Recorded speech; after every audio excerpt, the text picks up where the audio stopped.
Hello. Yeah, yes.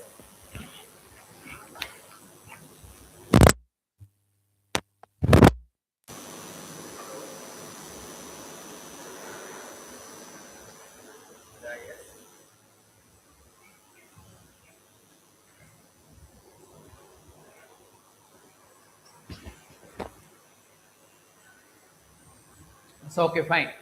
So இப்போ next class நம்ம பார்ப்போம். இன்னைக்கு காலையில வந்துட்டு நம்ம வந்து இன்னொரு செக்ஷன் பார்த்தோம். அதாவது எஜுகேஷனல் சைக்காலஜில என்ன மாதிரியான ஒரு வெஸ்டர்ன் சைக்காலஜி, என்ன மாதிரியான மெத்தட்ஸ் எல்லாமே இருக்கு அப்படின்ற ஒரு விஷயம் பார்த்தோம்.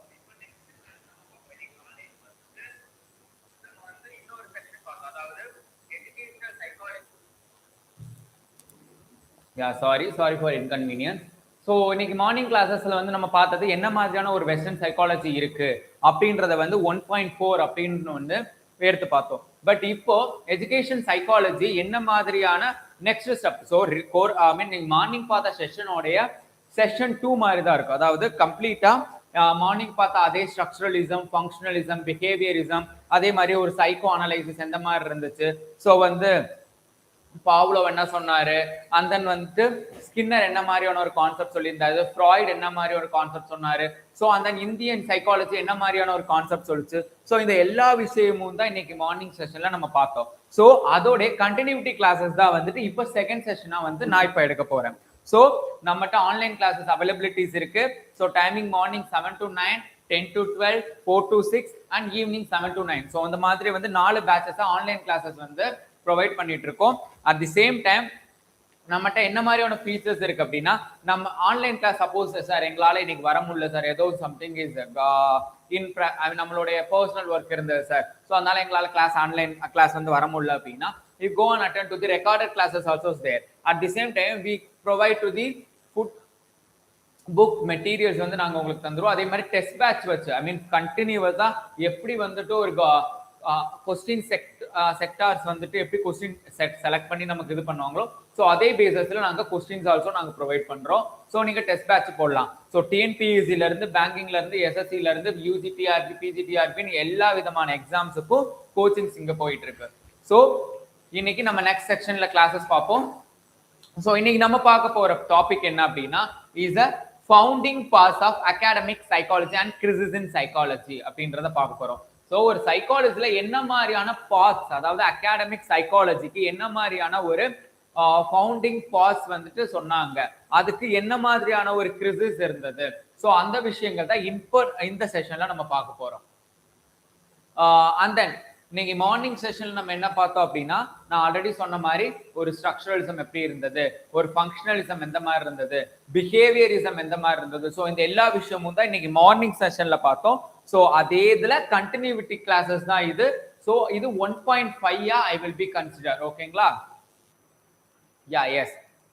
நம்ம ஆல்ரெடி மார்னிங் பார்த்த கிளாஸஸ்ல வந்த கொஸ்டின்ஸ் ஆன்சர் வந்து சேமா வரும், கொஸ்டின் டிஃப்ரெண்டா இருக்கும். நல்லா நோட் பண்ணிக்கோங்க. ஏன்னா கொஸ்டின்ஸ் எப்படி வேணாலும் கேட்கலாம், பட் ஆன்சர் ஒன்னு அப்படின்றத தெரிஞ்சுக்கணும். நம்ம சொல்ற கான்செப்ட் என்னவா இருக்கு, அந்த கான்செப்ட்ல இருந்து என்ன மாதிரியான கொஸ்டின்ஸ் கேட்கறாங்க, ஸோ அதை டிபெண்ட் பண்ணி தான் இந்த கிளாஸஸ் இருக்கும் அப்படின்றத ஞாபகம் வச்சுக்கோங்க. So first question, who is the regarded as the founder of experimental psychology? Experimental சைக்காலஜியோட தந்தை யார் அப்படின்னு சொல்லி கேட்டிருக்காங்க. அவன் வந்து Freud, William James and Wilhelm Dilthey. நல்ல ஒரு ஞாபகம் வச்சுக்கோங்க, ஒரு புது பேர் வந்து நமக்கு இங்க கொடுத்திருக்காங்க. So what means is an Dilthey. இவர் யாரு சார் அப்படின்னா, நிச்சயமா நம்ம இந்த கிளாஸோட எண்ட்ல நம்ம இவர் பத்தியும் நம்ம டீட்டெயிலா தெரிஞ்சுக்கலாம். So answer is the Wilhelm Wundt. Why? Because he only first introduced in 1879ல முத இவர் தான் என்ன பண்றாரு, we already know 1879ல முத இவர் தான் வந்து ஜெர்மன்ல லீக்பெக் அப்படின்ற இடத்துல ஒரு சைக்காலஜி லேப் ஒன்று ஓபன் பண்ணி, ஐ மீன் இதுதான் வந்து நம்ம சொல்லும், ஐ மீன் பர்த் ஆஃப் சைக்காலஜி அப்படின்ற மாதிரி, அதாவது சைக்காலஜி வந்து டெவலப் ஆகிறதுக்கு ஒரு மெயின் காரணமே இவர் தான் அப்படின்ற விஷயம் பார்த்தோம். சோ இவர் தான் முத ஜெர்மனில வந்து ஓபன் பண்ணனால he is the father of experimental psychology. So நல்ல ஞாபகம் வச்சுக்கோங்க, எக்ஸ்பெரிமெண்டல் சைக்காலஜியோடைய தந்தை யார் அப்படின்னா இசன் வில்ஹெம் owned அப்படின்றத ஞாபகம் வச்சுக்கோங்க. Next, which school of psychology has founded by Freud? Freud வந்து என்ன மாதிரியான ஒரு ஸ்கூல் ஆஃப் சைக்காலஜியை வந்து சொன்னார்? ஐ மீன் அவர் என்ன மாதிரியான வந்து ஒரு ஃபவுண்ட் பண்ணார் அப்படின்னு சொல்லி கேட்டிருக்காங்க. So I repeat the question, which school of psychology was founded by Freud? Freud வந்து என்ன சொன்னார் அப்படின்னா, he told, yes. So Freud என்ன மாதிரியான விஷயம் சொல்றாருன்னா, unconscious mind, dream, repression and childhood experience. So இந்த எல்லா விஷயமும் தான் ஒரு சைக்கோ அனலைஸ் பண்ணும் அப்படின்னு சொல்றாரு. ஸோ ஃப்ராய்ட் வந்து ஒரு சில விஷயங்கள் சொல்றாரு. அவர் என்ன மாதிரியான ஒரு விஷயங்கள் அவர் ஃபவுண்ட் பண்றாருன்னா, சைக்கோ அனலைசிஸ் ஃபர்ஸ்ட் பண்றாரு. அந்த விஷயங்கள்ல என்ன வருது அப்படின்னா, சைக்கோ அனலைசிஸ் அப்படின்னா first one is unconsciousness mind. நமக்கு வந்து எந்த கான்சியஸ்ல இருக்கும் அப்படின்றதே இல்லாத ஒரு மைண்ட் இருக்கும். ஐ மீன் அது ஒரு சைல்ட்ஹுட் பீரியட்ல இருக்கும் அப்படின்றது ஞாபகம் வச்சுக்கோங்க. எந்த ஒரு ஸ்டூடெண்டோட மென்டாலிட்டி எடுத்தாலும் சைல்ட்ஹுட் பீரியட்ல இருக்கும். அண்ட் தென் ட்ரீம், நம்ம என்ன மாதிரியான கனவு காண்றோம் அப்படின்றத டிபெண்ட் பண்ணி. அண்ட் ரெப்ரசன்ட்றது நத்திங் பட் நம்ம என்ன மாதிரியான ஒரு விஷயத்தை நம்ம சொல்றோம், ஐ மீன் ரெப்ரசன்ட் பண்றோம் அப்படின்றது. So repression and childhood experience. So சின்ன வயசுல நம்ம என்ன மாதிரியான ஒரு எக்ஸ்பீரியன்ஸ் வாங்கியிருப்போம். இப்போ நம்ம ஸ்கூலிங் டேஸ்ல ஃப்ரம் டு கேஜி டு நம்ம ஒரு 5th ஸ்டாண்டர்ட் வரைக்கும் ஒரு எக்ஸ்பீரியன்ஸ் வாங்கியிருப்போம். அதே 6th ஸ்டாண்டர்ட் டு 8th ஸ்டாண்டர்டுக்கு ஒரு எக்ஸ்பீரியன்ஸ் இருக்கும். அண்ட் தென் 9th 10th ஒரு எக்ஸ்பீரியன்ஸ் வந்திருக்கும். ஐ மீன் ஜென்ரலாவே சொல்லுவாங்க 10th ஸ்டாண்டர்ட் இஸ் நம்மளோட லைஃபே அதுதான் அப்படின்ற மாதிரி ஒரு எக்ஸ்பீரியன்ஸ் சொல்லுவாங்க. ஸோ அதுக்கப்புறம் நம்ம கத்துட்டு வந்து 11th 12th college days. So அந்த மாதிரி ஒவ்வொரு எக்ஸ்பீரியன்ஸை டிபெண்ட் பண்ணி தான் சைக்கோ அனலைசிஸ் பண்றாங்க அப்படின்றத தெரிஞ்சுக்கோங்க. And then next, William James. நம்ம மார்னிங்கே வரலாம் யாரு அப்படின்றத பார்த்தோம். William James is associated with psychological school. So William James எந்த ஐ மீன் இந்த 4 கொடுத்துருக்க ஆப்ஷன்ல எந்த சைக்காலஜிக்கல் ஸ்டூடெண்ட் அவர் மிங்கிள் ஆறார், ஐ மீன் எதோட இன்டர் கனெக்ஷன் ஆறார் அப்படின்னா, so functionalism. Because is Williams வந்து நிறைய ஃபங்க்ஷனல் கண்டிஷன்ஸ் டிபெண்ட்ஸ் பண்ணி தான் நிறைய விஷயங்கள் சொன்னார் அப்படின்றத தெரிஞ்சுக்கோங்க. So what kind of a functionalism? James வந்து எதை ஃபோக்கஸ் பண்றாருன்னா, how mental process help adaptation to the environment. இந்த விஷயத்தை ஆல்ரெடி டார்வின் சொன்னாரு. ஒரு என்வாயர்மெண்டோட எந்த மாதிரியான மென்டல் ப்ராசஸ் அடாப்ட் பண்ண ஹெல்ப் பண்ணுது. ஸோ கான்செப்ட் தெரிஞ்சுக்கோங்க. சிம்பிளா சொல்றாரு, ஹவு மென்டல் ப்ராசஸ் ஹெல்ப், நல்லா ஞாபகம் வச்சுக்கணும், ஹெல்ப் அடாப்டேஷன் டு தி இந்த என்வாயர்மெண்ட். இந்த சொசைட்டிக்கு, இந்த என்வாயர்மெண்ட்டுக்கு எந்த மாதிரியான ஒரு மென்டல் ப்ராசஸ் வந்துட்டு ஹெல்ப் பண்ணுது அப்படின்றத அந்த ஃபங்க்ஷனலிசத்துல சொல்றாங்க. ஸோ ஆன்சர் இஸ் ஏ அப்படின்றத ஞாபகம் வச்சுக்கோங்க. So next, Wilhelm டெல்டி. நல்ல ஞாபகம் வச்சுக்கோங்க. இதுக்கு முன்னாடி வில்ஹெம் ஓன்ட் அப்படின்றத பார்த்தோம். அண்ட் டெல்டி இஸ், அவர் என்ன சொல்றாரு, அண்டர்ஸ்டாண்டிங் ஹியூமன் எக்ஸ்பீரியன்ஸ் த்ரோ. இவர் ஏதோ ஒரு விஷயத்தை எக்ஸ்பீரியன்ஸ் பண்றாரு. Is understanding human experience. So அது எது மூலியமா? அவர் எக்ஸ்பெரிமெண்ட் பேஸ்ல சொல்றாரா, அப்சர்வேஷன்லயா, இல்ல இன்டர்பிரேஷனா, இல்ல கண்டிஷனிங்? ஸோ இந்த மாதிரி எந்த ஆப்ஷன்ல சார் அவர் சொல்றார் அப்படின்னா, the answer is interpretation. So ஏதோ ஒரு விஷயத்தை இன்டர்பிரிட் பண்றாரு, முன்னாடியே அந்த விஷயத்தை இன்டர்பிரிட் பண்றாரு. ஸோ அதனால interpretation is answer. So Dilthey believe human behaviour. இவர் என்ன பண்ணாருன்னா, ஒரு சில விஷயங்களை நம்பினார். என்ன விஷயத்தை? இஸ் பிலீவ் ஹியூமனோட behaviour should be understood through subjective interpretation. அதாவது வெஸ்டிகன் அப்படின்னு சொல்லுவாங்க, இஸ் வெஸ்டிஹன் அப்படின்னு சொல்றாங்க. ஐ மீன் சப்ஜெக்டிவ் இன்டர்பிரேஷன். நம்ம ஏதோ ஒரு விஷயத்துல இருந்து சப்ஜெக்டிவ், நமக்கு ஏதோ ஒரு விஷயத்துல சப்ஜெக்டிவா இருக்கும். அதாவது அந்த விஷயத்திலேயே நம்ம இப்போ ஃபோக்கஸ் பண்ணிட்டு இருப்போம். ஃபார் எக்ஸாம்பிள், ஒரு தமிழ் பற்றுள்ள ஒருத்தவங்க இருந்தாங்கன்னா அவங்க தமிழ் லிட்ரேச்சர் நிறைய கண்டினியூஸா படிப்பாங்க. இதே இது இங்கிலீஷ்ல வந்து ஒரு ஃபோக்கஸ் பண்ணி படிக்கிறாங்கன்னா அவங்க அப்ப இங்கிலீஷ் கான்செப்டை வந்து கண்டினியூஸா அவங்க பண்ணிட்டு இருப்பாங்க.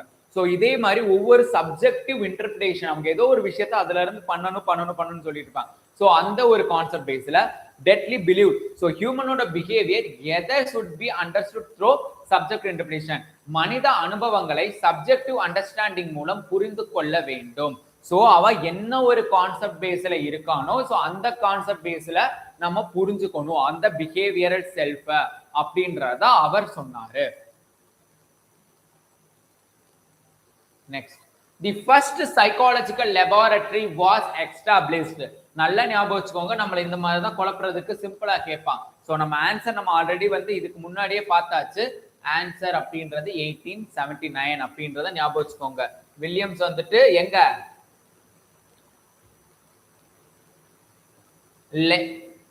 லெஜிப் அப்படின்ற பீரியட், ஐ மீன் ஜெர்மன்ல இருக்கக்கூடிய இதுல வந்துட்டு 1879லயே லெபார்டரி என்ன பண்றாரு, அவர் முத கொண்டு வந்துடுறாரு. And next, Freud consider dream. Freud என்ன மாதிரியான ஒரு ட்ரீமை கன்சிடர் பண்ணாரு? So next question. So Freud என்ன மாதிரியான ஒரு விஷயத்தை கன்சிடர் பண்றாரு அப்படின்னா, ரேண்டமா ஒரு ஈவெண்ட்டை சொல்றாரா, அண்ட் தென் விஷ் ஃபுல்ஃபில்மெண்ட், ஒரு ஃபுல்ஃபில்மெண்ட்டை வந்து விஷ் பண்றாரா, இன் பயாலஜிக்கல் ப்ராசஸை சொல்றாரா, இல்ல சோசியல் லேர்னிங்கை சொல்றாருன்னா விஷ் ஃபுல்ஃபில்மெண்ட். ஒரு ஸ்டூடெண்ட் இருக்கான் அப்படின்னா இல்ல ஒரு ஹியூமன் இருக்கார் அப்படின்னா சைக்காலஜி எதை ரெப்ரசென்ட் பண்ணும், நமக்கான ஒரு தேவையை ஃபுல்ஃபில் பண்ற ஒரு விஷயத்தை தான் என்ன சொல்லும், டார்கெட் பண்ணி சொல்லும். ஸோ அந்த ஒரு விஷயத்தை தான் இவர் என்ன சொல்றாரு, விஷ் ஃபுல்ஃபில்மெண்ட் அப்படின்றாரு. So Freud said dreams reveal unconscious desires, கனவுகள் மனிதனின் மறைமன ஆசைகளை வெளிப்படுத்தும் என்று ஃப்ராய்ட் சொன்னாரு அப்படின்ற விஷயம் நமக்கு சொல்றாங்க. And functionalism mainly study. Functionalism எந்த ஒரு விஷயத்தை நமக்கு கான்சென்ட்ரேட் பண்ணி சொல்லுச்சு அப்படின்னா, சிம்பிளா சொல்லணும்னா 4 விஷயங்கள் வந்து நமக்கு இங்க கொடுத்திருக்காங்க. One is a structure of mind. Structure வந்து என்ன மாதிரி இருக்கும், ரெண்டாவது மைண்டோட ஸ்ட்ரக்சர், ரெண்டாவது function of consciousness and reflex action and brain injury. Sir என்ன சார் ரெஃப்ளெக்ஸ் ஆக்ஷன் ஒரு வார்த்தை யூஸ் பண்ணியிருக்கேன், ரெஃப்ளெக்ஸ் ஆக்ஷன் அப்படின்றது பயாலஜில நியூராலஜில வர டாபிக் அதே சார் அப்படின்னு கேட்கலாம். But no, this is a psychological reflex action. So அதையும் இதை குழப்பிக்க வேண்டாம். So answer function of consciousness. எந்த ஒரு கான்சியஸ்னஸ் வந்து நம்ம பண்ற ஃபங்க்ஷன்ஸ்ல இருக்கோ அதை டிபெண்ட் பண்ணி தான் ஃபிக்ஸ் ஆச்சு. So functionalist study how consciousness help to survive. So என்ன மாதிரி நம்ம சர்வை பண்றோம் அப்படின்றத டிபெண்ட் பண்ணி தான் இந்த ஓவரால் செக்டார்ஸ் வந்துட்டு போகுது அப்படின்றதான் சொன்னாங்க. நெக்ஸ்ட், டெல்தி அப்போஸ். எதை அப்போஸ் பண்றாரு, சைக்காலஜி பேஸ்ட் ஆன் பியூர்லி. எதை வந்து அவர் பண்ணாருன்னா எக்ஸ்பெரிமெண்டல் மெத்தட். ஸோ டெல்தி வந்து என்ன சொல்றாரு, இஸ் ஆர்கியூட் யார்கிட்ட, human experience cannot be understood only through experiment. மனித அனுபவங்களை ஆய்வக பரிசோதனை மூலம் புரிந்து கொள்ள முடியாது. ஸோ சிம்பிளா இப்ப நம்ம ரீசெண்டா வந்து நம்ம ஸ்டூடெண்ட்ஸ் எல்லாருமே அதான் பண்ணுவாங்க. இப்ப சைக்காலஜி ஸ்டூடெண்ட்ஸ் மோஸ்ட்லி வந்து என்ன மாதிரியான ஒரு கான்செப்ட் எடுத்து பண்ணுவாங்கன்னா, ஏதோ ஒரு செக்டார் கொஸ்டின், அதாவது ஒரு 20 கொஸ்டின் 30 கொஸ்டின்ஸ் அப்படின்னு சொல்லிட்டு ஃபிக்ஸ் பண்ணிடுவாங்க. ஸோ அந்த ஃபிக்ஸ் பண்ண கொஸ்டின்ஸை நல்ல வைட், அதாவது அவங்க ஃப்ரெண்ட் சர்க்கிள்ல அவங்க ஃபேமிலி சர்க்கிள்ல எல்லா அவங்களுடைய கம்யூனிட்டி பேஸ், ஐ மீன் கம்யூனிட்டி பேஸ் மீன்ஸ் அவங்களுடைய செக்டார்ஸ், ஐ மீன் அவங்களோட ஃப்ரெண்ட்ஷிப் குரூப் எல்லாத்துக்குமே ஷேர் பண்ணி அதுல இருந்து ஒரு அனலைஸ் எடுப்பாங்க. ஸோ அதை டிபெண்ட் பண்ணி அவங்களோட தீசிஸ் எழுதுவாங்க. ஸோ அந்த ஒரு மெத்தட் வந்து நாட் அ கரெக்ட். ஸோ அந்த விஷயத்த அவர் ஏத்துக்கல அப்படின்றது தான் கரெக்டான answer. So next question, which paradigm caused a crisis in psychology. So எந்த ஒரு விஷயம் காஸ் பண்ணுச்சு சைக்காலஜி அப்படின்னா, இஸ் அ லாஜிக்கல் எம்பரிசம், அதாவது strict focus on measurable fact. ஒரு குறிப்பிட்ட மெசரபிள்னா ஒரு குறிப்பிட்டதை மட்டும்தான் சொல்றாங்க. ஸோ ஃபேக்ட்ஸ் இஸ் நெக்லிகேட்டட், மற்றெல்லாம் நெக்லிகேட்டிவ் சப்ஜெக்டிவ், ஐ மீன் சப்ஜெக்டிவ் எக்ஸ்பீரியன்ஸ். அளவிடக்கூடிய தரவுகள் மட்டுமே நம்பியதால் மனித அனுபவங்கள் புறக்கணிக்கப்பட்டன. அதாவது ஒரு ஹியூமனோட எக்ஸ்பீரியன்ஸை அந்த இடத்துல நெக்லிகேட் பண்றாங்க. ஸோ ஒரு குறிப்பிட்ட சைக்காலஜிக்கல் தாட்ஸ் மட்டுமே அவங்க எடுத்துக்கிறாங்க. ஃபார் எக்ஸாம்பிள், இப்போ அமெரிக்கன் தாட்ஸ் இருக்கு அப்படின்னா அதை மட்டுமே ஒரு சில குரூப்ஸ் ஆஃப் பீப்புள்ஸ் எடுத்துக்கிறாங்க. இதே வெஸ்டர்ன் தாட்ஸ் இருக்குன்னா வெஸ்டர்ன் தாட்ஸை மட்டுமே ஒரு குறிப்பிட்ட பீப்புள்ஸ் எடுத்தாங்க. பட் லாஜிக்கலா என்ன பிராக்டிக்கலான ஒரு சைக்காலஜிக்கல் தாட்ஸ் இருக்கு, இப்ப இந்தியன் சைக்காலஜி இருக்கு அப்படின்னா இந்தியன் சைக்காலஜியை மட்டும் எடுத்துக்கிட்டாங்களா, கிடையாது. ஸோ இவங்க மேற்கத்திய அப்படின்னு சொல்லி 2 குரூப் ஆஃப் வெஸ்டர்ன் தாட்ஸை எடுத்துக்கிட்டாங்க. பட் ஆனா லிமிடேஷனா இருந்துச்சு, ஒரு மெஷரபிளா இருந்துச்சு. ஒரு 10 தாட்ஸ் இருக்குன்னா அந்த 10 தாட்ஸை மட்டுமே கொண்டு போனாங்க. இதே ஒரு 20 தாட்ஸ்னா 20 தாட்ஸை மட்டும் கொண்டு போறாங்க. ஸோ நெக்ஸ்ட் என்ன மாதிரியான ஒரு அப்ளிகபிளா இருக்கு அப்படின்ற ஒரு மனுஷன் ஒரு ஹியூமனோட எக்ஸ்பீரியன்ஸை டிபெண்ட் பண்ணின ஒரு கான்செப்டை அவங்க எடுத்துக்கலாம் அப்படின்றதா உண்மை. நெக்ஸ்ட், லாஜிக்கல் எம்பரிசம் என்ன மாதிரியான ஒரு விஷயத்த சொல்லுது, observation and verification and intuition spirituality and meditation absorption and verification. Why? Because அவங்க ஆல்ரெடி ஹியூமனோட எக்ஸ்பீரியன்ஸ் சொல்லிட்டாலே ஹியூமனை அப்சர்வும் பண்ணணும் வெரிஃபையும் பண்ணணும். அது ஒரு தாட் இருக்கு அப்படின்னா அந்த தாட் என்ன பண்ணணும், நம்ம அப்சர்வ் பண்ணணும், அட் தி சேம் டைம் வெரிஃபையும் பண்ணணும் அப்படின்ற ஒரு விஷயம் தான் சொல்லுவாங்க. So knowledge must come from observable and variable evidence, அதாவது கண்காணிக்கக்கூடிய மற்றும் நிரூபிக்கக்கூடிய தரவுகளே அறிவு என்னும் கொள்கை அப்படின்றத சொல்றாங்க. ஸோ லாஜிக்கலா ஒரு விஷயத்த நம்ம எடுத்துக்கணும் அப்படின்னா ஸோ அது நம்ம என்ன பண்ணோம், அப்சர்வும் பண்ணியிருக்கணும், அதை லாஜிக்கலா அப்ளை பண்ணி அதுக்கான ப்ரூஃபோட நம்ம சொன்னாதான் அந்த கான்செப்ட் நம்ம எடுத்துப்போம் அப்படின்ற ஒரு விஷயத்த சொல்றாங்க. Next, crisis in psychology develop cause psychological ignore. Psychologist வந்து சிலதை இக்னோர் பண்றாங்க. ஸோ என்ன மாதிரியான ஒரு விஷயம்னா கிரிசிஸ் இன் சைக்காலஜியில develop cause human psychologist ignore. என்ன மாதிரியான இக்னோர்? Human subjectivity. ஹியூமன் அப்படின்ற ஒரு சப்ஜெக்டிவிட்டியவே அவன் இது பண்றான். So psychology became to objective and ignored life experience, அதாவது அறிவியல் முறையில் அதிக கவனம் செலுத்தி மனித உணர்வுகள் புறக்கணிக்கப்பட்டன. சயின்ஸ் அப்படின்ற ஒரு கான்செப்ட் வந்துட்டாலே ஹியூமன் அப்படின்ற ஹியூமனோடைய பர்சனல் திங்கிங்கோ இல்லைன்னா வந்து அவனுடைய ஓன் தாட்ஸையோ வந்து is a negotiated and then neglected அப்படின்பா. அதாவது அது எல்லாமே புறக்கணிக்கப்படுது. ஏன் அப்படின்னா அறிவியல் முறையில் கவனம் செலுத்த, அதாவது அவன் எல்லாமே எக்ஸ்பெரிமெண்டல் பேசிஸ்ல சொல்றான், எனக்கு இதுக்கு நீ ப்ரூஃப் கூட நான் ஏத்துக்கிறேன் அப்படின்ற மாதிரி அவன் சொன்னனால இந்த இடத்துல மனித உணர்வுகள் அதாவது ஹியூமனோடைய எமோஷன்ஸ் வந்து இந்த இடத்துல எடுத்துக்க மாட்டாங்க, புறக்கணிக்கப்படுது அப்படின்றத சொல்றாங்க. நெக்ஸ்ட், வில்லியம் ஓன்ட் வந்து மெயின்லி யூஸ் தி மெத்தட். எந்த மெத்தடை அவர் ஃபாலோ பண்ணாருன்னா இன்ட்ரோஸ்பெக்டேஷன், அதாவது உள்ளார்ந்த ஒரு விஷயத்தவே வந்து அவர் வந்து மெயினா வந்து சொல்றாரு. ஸோ என்னன்னா own as participants to examine their conscious experience, தனது மன அனுபவங்களை உள்ளுணர்வு மூலம் ஆய்வு செய்யும் முறை. அதாவது உள்ள இருக்க ஒரு விஷயத்த அதை ரிசர்ச் பண்ணு. ஸோ உள்ள ஆல்ரெடி ஒரு திங்கிங் ஓடிட்டு இருக்கு மைண்ட்ல. ஸோ அந்த செக்டாரவே வந்து யூ கோ த்ரூ இட் அப்படின்ற மாதிரி கேன் ரெட்ரைவ் இட் அப்படின்ற ஒரு விஷயத்தை தான் அவர் சொல்றாரு. Next, Freud divided personality. Freud என்ன மாதிரியான ஒரு விஷயத்தை வந்து டிவைட் பண்ணார் பர்சனாலிட்டியை விட்டு? இது நிச்சயமா ரொம்ப ஈஸியான ஒரு கொஸ்டின். ஆல்ரெடி வந்து எஜுகேஷன் சைக்காலஜி யூஜி பிஎடோ இல்ல பிஜி அதாவது எம்எடோ பண்ணவங்களுக்கு நிச்சயமா தெரியும். கரெக்ட் ஆன்சர் இஸ் அப்படின்றத பார்த்தா ஃபர்ஸ்ட் ஆப்ஷன் அப்படின்றது வந்துட்டு ஏ அப்படின்னு தெரியும். ஒய்? பிகாஸ் அவர் மூணா பிரிச்சார், ego, id and super ego. அதாவது ஐடி, ஈகோ, சூப்பர் ஈகோன்னு தான் பிரிச்சிருப்பாரு. ஸோ அதுக்கான எக்ஸ்பிளனேஷன் பாருங்களேன். ஃப்ராய்ட் பர்சனாலிட்டி தியரி என்ன மாதிரியான ஒரு விஷயத்த சொல்லுச்சு அப்படின்னா மூணு விஷயங்கள் சொல்லுச்சு. பர்சனாலிட்டி தியரி மூணு சொல்லும், instinct and rationality and morality. So id, ego, super ego. So நம்ம இந்த விஷயத்துல தான் கான்சென்ட்ரேட் பண்ணணும் அப்படின்ற மாதிரி அவரோட தியரியில ஃபைனலைஸ் பண்ணி சொல்லியிருப்பாரு. ஸோ அந்த தான் ஆளுமை திறன் அப்படின்றது ஈகோன்றது வேற, சூப்பர் ஈகோன்றது வேற. இந்த ரெண்டுமே வந்துட்டு அவர் ஏத்துக்க மாட்டார். பட் இந்த தாட்ல இருக்கிறத வந்து கரெக்டான ஒரு தாட்ல இருக்கு அப்படின்ற மாதிரி அவர் ஃபைனலைஸ் பண்ணுவாரு.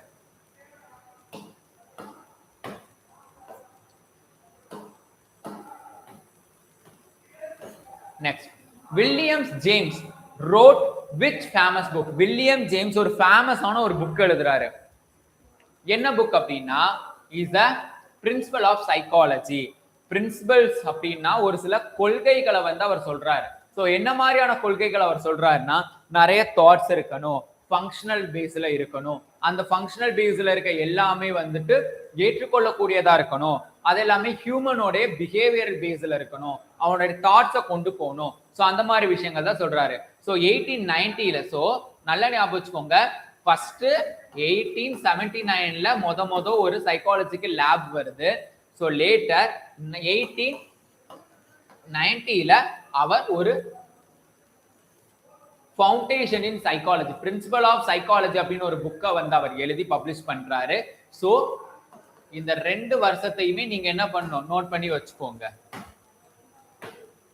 நெக்ஸ்ட், இன் திக் சைக்காலஜி மெயின்லி, அதாவது இன்திக் சைக்காலஜி எந்த விஷயத்த வந்து மெயினா சொல்லுச்சு அப்படின்னு சொல்லி பாத்தீங்கன்னா இஸ் அன் இன்னர் கான்சியஸ்னஸ். நமக்கு உள்ள இருக்க ஒரு கான்சியஸ்னஸ்னா ரொம்ப மெயினாவே சொல்லுச்சு. ஸோ என்ன மாதிரி அந்த தாட்ஸ்னா இந்திக் ட்ரெடிஷன்ஸ் ஃபோக்கஸ், அதாவது இந்திக் அப்படின்னு நத்திங் பட் இந்தியன் சைக்காலஜியை தான் சொல்றாங்க. ஸோ இந்தியன் சைக்காலஜி வந்து எந்த மாதிரி இருந்துச்சு, இஸ் அ ட்ரெடிஷனல் ஃபோக்கஸ் பண்ணுச்சு. செல்ஃப் அவேர்னஸ் ஃபர்ஸ்ட் விஷயம், செல்ஃப் அவேர்னஸ் நம்மளுடைய செல்ஃப் அவேர்னஸ் விஷயத்த சொல்லுச்சு. அண்ட் தென் மைண்ட் டிசிப்ளின், நம்மளோட என்ன மாதிரியான எண்ணங்கள் இருக்கோ ஸோ அதை பொறுத்துன ஒரு டிசிப்ளின் விஷயம். அண்ட் கான்சியஸ்னஸ், நம்ம எந்த விஷயத்துல கான்சியஸா இருக்கோம். இப்போ படிச்சுட்டு இருக்கோம் ஸோ அது ஒரு கான்சியஸ்னஸா கிடையாது சார், அது மட்டுமே கான்சியஸ்னஸ்ல அந்த தாட்ல வராது. கான்சியஸ்னா பிரசன்ஸ் ஆஃப் மைண்ட், நம்ம என்ன ஒரு கான்செப்ட்ல இருந்து நம்ம பண்ணிட்டு இருக்கோம் அப்படின்றதா கான்சியஸ்னஸ் அப்படின்ற ஒரு டாபிக்ல வரும். அண்ட் தென் செல்ஃப் அவேர்னஸ், நமக்கு ஒரு ஏதோ ஒரு விஷயம் ஓடிட்டு இருக்கு, அந்த விஷயம் அந்த ஒரு வேலைக்கு அந்த ஒரு நேரத்துக்கு அது கரெக்டா இருக்கா, ஸோ அதான் செல்ஃப் அவேர்னஸ் அந்த விஷயத்து. அண்ட் மைண்ட் டிசிப்ளின், நம்ம என்ன மாதிரியான ஒரு விஷயம் உள்ள ஓடுறதோ அதுக்கு டிபெண்ட் பண்ண ஒரு விஷயத்தையும் ஃபாலோ பண்ணணும் அப்படின்ற மாதிரி அவர் சொல்லியிருந்தாரு.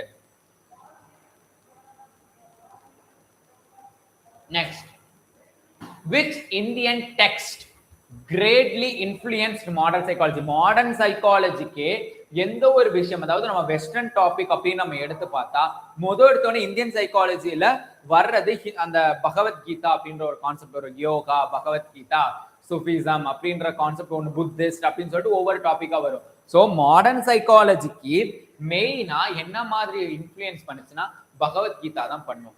ஏன்னா இஸ் டிஸ்கஸ் மைண்ட் கண்ட்ரோல், இதோட main thought mind control, emotions and duty. நீ உன்னோட மைண்டை ஃபர்ஸ்ட் கண்ட்ரோல் பண்ணணும், ரெண்டாவது எமோஷன்ஸை வந்து வேல்யூ பண்ணணும், டியூட்டி நம்ம பண்ண வேண்டிய டியூட்டியை கரெக்டா பண்ணணும். ஸோ அதை தான் சொல்லும். ஸோ பகவத்கீதை மனக்கட்டுப்பாடு, உணர்ச்சிகள், கடமை ஆகியவற்றை விளக்குகிறது அப்படின்றதுதான் is an answer. So next, so இதே மாதிரி சுஃபிசமோ சரி புத்திஸ்டோ சரி அது எல்லாமே இதுக்கு இதே டிபெண்ட் கான்செப்ட்ல தான் வரும். Next, yoga psychology mainly focus. Yoga psychology எந்த விஷயத்த சொல்லுச்சு, இண்டஸ்ட்ரியல் ப்ரொடக்ஷனா, மென்டல் டிசிப்ளினா, ட்ரேட் ரிலேஷனா அண்ட் மார்க்கெட்டிங்கா அப்படின்னா ஆன்சர்ஸ் மென்டல் டிசிப்ளின். யோகா அப்படின்றது that will be conscious of a self personality. ஒரு ஹியூமன் இருக்கான், ஓவரால் எல்லாத்தையுமே என்ன பண்ணும் யோக நிலையில அப்படின்னு சொல்லப்படக்கூடிய ஒரு கான்சியஸ்னஸ், அதாவது மென்டல் ஹெல்த்தை ஃப்ரெஷ்ஷா வச்சுக்கிறதுக்கு we can go to the yoga classes. அது இப்போ நம்ம ஸ்கூல்லயோ சரி இல்ல காலேஜ்லயோ சரி அதுக்கு யோகா டே அப்படின்னே கூட செலிப்ரேட் பண்ண ஆரம்பிச்சிட்டாங்க. So yoga studies is concentration, meditation and control over mind அப்படின்றத ஞாபகம் வச்சுக்கோங்க. Next, the term verstehen is associated with, யாரு இந்த விஷயத்த சொல்றா, இஸ் அ டெல்தி. ஆல்ரெடி நம்ம பார்த்தோம், டெல்தி வந்து ஒரு இடத்துல வில்லியம் நம்ம பார்த்தாச்சு டெல்தி வந்து யாரு அப்படின்றது. So is a verstehen means interpretive understanding of human experience. முன்னாடியே முன்கூட்டியே சொல்றேன், அதாவது வெஸ்டர்ன் மனித அனுபவங்களை ஆழமாக புரிந்து கொள்வேன். இன்டர்பிரிடிக்டிவ் அதாவது கம்ப்ளீட்டா என்ன மாதிரியான ஒரு விஷயங்கள் உள்ள ஓடுறது அப்படின்ற விஷயத்த சொல்றதா வந்துட்டு இருந்தது. So next, which approach criticized reductionism in psychology. சைக்காலஜின்னு இருக்கு, ஸோ அங்க என்ன மாதிரியான ரிடக்ஷனிசம் இருந்துச்சு அப்படின்றத பார்த்தா நாலு is the humanistic and Indian approach and behaviorism, structuralism and reflexology அப்படின்றது. the humanistic and Indian approach தான் வந்து என்ன பண்றாங்க அவங்க அந்த இடத்துல இது பண்றாங்க, ஐ மீன் அப்ரோச்சா எடுத்துக்கிறாங்க. these approaches argue human cannot be reduced the measurable behavior. எந்த ஒரு இடத்துலையுமே மனிதனை வெறும் அளவீட்டு தரவுகளாக மட்டுமே பார்க்க கூடாது என்று இவ்வணுகுமுறை கூறுகின்றன. சோ அவனை ஒரு எக்ஸ்பெரிமெண்டல் பேசிஸ்ல மட்டும் ஹியூமனை எடுத்து பார்க்க கூடாது அப்படின்றத சைக்காலஜி இந்த தாட்ஸ் வந்து சொல்றது. At last question, modern psychology increasingly integrate Indian thought because it helps understand. Modern psychology அதிகரிக்கும் போது எந்த மாதிரியான இன்டிகிரேட் இந்தியன் தாட்ஸ்ல வந்து வந்துச்சு, செல்ஃப் டு என்ன மாதிரியான ஒரு அண்டர்ஸ்டாண்ட் வந்துச்சு அப்படின்னா ஸ்பிரிச்சுவல் வெல்பீயிங் அண்ட் கான்சியஸ்னஸ் அப்படின்றதா வந்துச்சு. So why is a meditation, mindfulness, yoga have influenced therapy and mental health science. So mental health சயின்ஸுக்கு போனாலும் சரி அண்ட் வந்து எந்த மாதிரியான ஒரு தெரப்பிக்கு போனாலும் சரி ஒரு டாக்டரே சஜஸ்ட் பண்ற விஷயம் என்னவா இருக்கும்னா, சார் நீங்க யோகா பண்ணுங்க, மெடிடேஷன் பண்ணுங்க. ஸோ அதே மாதிரி மைண்ட் கான்சியஸ்னஸா இருங்க, மென்டல் ஹெல்த்தை கவனிங்க. ஸோ ஒரு இடத்துல வந்து கான்சென்ட்ரேஷன் நீங்க பண்ணும்போது அந்த கான்சென்ட்ரேஷன்ல வந்து நீங்க லைவா இருங்க. ஸோ இந்த மாதிரி விஷயங்கள் தான் வந்து அந்த இடத்துல சொன்னாங்க. ஸோ அதனால தான் I repeat it. So first meditation, mindfulness and yoga, இதுதான் influence therapy and mental science health பண்ணுச்சு. ஸோ மேக்ஸிமம் வந்துட்டு இப்போ ஃபர்ஸ்ட் யூனிட் வந்து நம்ம கவர் பண்ணிட்டோம். Yes, so first unit maximum cover பண்ணியிருக்கோம். இப்போதைக்கு நம்ம பார்த்த கிளாஸஸ் என்ன மாதிரினா, வெஸ்டர்ன் சைக்காலஜியோ சரி, இந்தியன் சைக்காலஜியோ சரி, என்ன மாதிரி பீரியட்ஸ்ல வந்துச்சு, அதாவது ப்ரீ இண்டிபெண்டன்ட்ல இருந்து 2000s வரைக்கும் என்ன மாதிரி இருந்துச்சு. ஸோ வெஸ்டர்ன் சைக்காலஜில என்ன மாதிரியான சைக்காலஜிஸ்ட் எல்லாம் வந்தாங்க, ஸோ அதுக்கப்புறம் என்ன மாதிரியான தியரிஸ் இருந்தது, அதாவது ஸ்ட்ரக்சரலிசம், ஃபங்க்ஷனலிசம், பிஹேவியரிசம், ஸோ அந்த மாதிரி எந்த டாபிக்ஸ் இருந்தது, அது போக என்ன மாதிரியான தாட்ஸ் எல்லாமே சொல்லியிருக்காங்க, ஸோ எந்த இயர்ஸ்ல நடந்திருக்கு, எப்போ ஆரிஜின் ஆச்சு, ஒரு சைக்காலஜி அப்படின்ற லெபார்டரி எந்த இயர்ல ஆச்சு. இப்போ வந்து நமக்கு ஞாபகம் இருக்கும் 1879 ஃபர்ஸ்டா வருது எங்க, ஜெர்மன்ல லைப்சிக் அப்படின்றது. ஸோ ஜெர்மன் அப்படின்றது நமக்கு தெரியும். ஸோ அதே நேரம் 1916 ஃபர்ஸ்ட் கல்கத்தா யூனிவர்சிட்டி வந்துச்சு அப்படின்றது தெரியும். ஸோ இந்த ஓவரால் கான்செப்ட் இப்போதைக்கு மேக்ஸிமம் வந்து ஃபர்ஸ்ட் யூனிட் வந்து மேக்ஸிமம் நம்ம கவர் பண்ணிட்டு இருக்கோம். ஸோ நெக்ஸ்ட் கிளாஸஸ்ல வரும்போது இன்னும் டீட்டெயிலா அடுத்தடுத்தது பார்ப்போம். உங்களுக்கு ஏதாச்சும் டவுட் இருந்துச்சுன்னா கமெண்ட் பண்ணுங்க. ஸோ அதுக்கான எக்ஸ்பிளனேஷன் நான் நெக்ஸ்ட் கிளாஸ்ல கொடுத்துட்டு நான் அடுத்த கிளாஸஸ் போறேன். வேற எந்த மாதிரியான ஒரு கிளாஸஸ் உங்களுக்கு வேணும் நீங்க வந்துட்டு சொல்றீங்களோ அதுக்கேற்ற மாதிரி நான் ஆஃபர் பண்ணி உங்களுக்கு சொல்றேன். மறுபடியும் சொல்லிடுறேன், ஆன்லைன் கிளாஸஸ் அவைலபிலிட்டிஸ் இருக்கு.